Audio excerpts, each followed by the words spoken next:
ಸ್ನೇಹಿತರೆ, ನನ್ನ ಹೆಸರು ದಯಾನಂದ್ ಕಟ್ಟೆ ಅಂತ ಹೇಳಿ.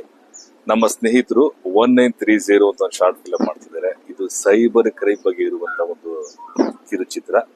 ನಾವು ಸಾಮಾನ್ಯವಾಗಿ ನಮ್ಮ ಮೊಬೈಲ್ ಫೋನ್ಗೆ ಒಂದು ಮೆಸೇಜ್ ಬರ್ತದೆ, ಲಿಂಕ್ ಓಪನ್ ಮಾಡಿ ಅಂತ ಹೇಳ್ತಾರೆ, OTP ಕಳಿಸಿ ಅಂತ ಹೇಳ್ತಾರೆ. ನಾವು ಇದನ್ನ ಸೈಬರ್ ಕ್ರೈಮ್ ಅಂತ ಕರಿತೀವಿ. ಕೆಲವರು ಮೋಸ ಮಾಡ್ತಾರೆ, ನಮ್ಮಲ್ಲಿ ಹಣನ ದೋಚಬಹುದು, ಈ ರೀತಿ ಮೋಸಗಳಿಗೆ ಒಳಗಾಗ್ತೀವಿ. ಈ ಮೋಸ ಆಗದಂಗೆ ತಡೆಯೋದಕ್ಕೆ ಏನೇನ್ ಮಾಡಬೇಕು ಅನ್ನೋದ್ರ ಬಗ್ಗೆ ಒಂದು ಶಾರ್ಟ್ ಫಿಲಂ ಮಾಡಿದ್ದಾರೆ. ಇದು 1930 ಅಂತ ಹೇಳಿ. 1930 ಅಂದ್ರೆ ನಮ್ಮಲ್ಲಿ ಸೈಬರ್ ಕ್ರೈಮ್ ಬ್ರಾಂಚ್ ನ ನಂಬರ್.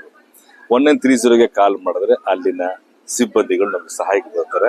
ಇನ್ಸ್ಪೆಕ್ಟರ್ ಯಾರಿಲ್ಲ ನಮ್ಮ ಸಹಾಯಕ್ಕೆ ಬರ್ತಾರೆ. ಇದ್ರ ಬಗ್ಗೆ 1930 ಅಂತ ಹೇಳಿ ಒಂದು ಶಾರ್ಟ್ ಫಿಲಂ ಮಾಡಿದ್ದಾರೆ. ಈ ಶಾರ್ಟ್ ಫಿಲಂ ನ ನೋಡಿ ಅವ್ರಿಗೂ ಸ್ನೇಹಿತರಿಗೂ ಅಷ್ಟೇ ಶುಭಾಶಯ ಕೋರ್ತೀನಿ. ಇದನ್ನ ನೀವು ಯುಟಿಲೈಸ್ ಮಾಡ್ಕೊಳ್ಳಿ ಅಂತ ಹೇಳ್ತಾ ಒಂದೆರಡು ಮಾತನಾಡ್ಬೋದು.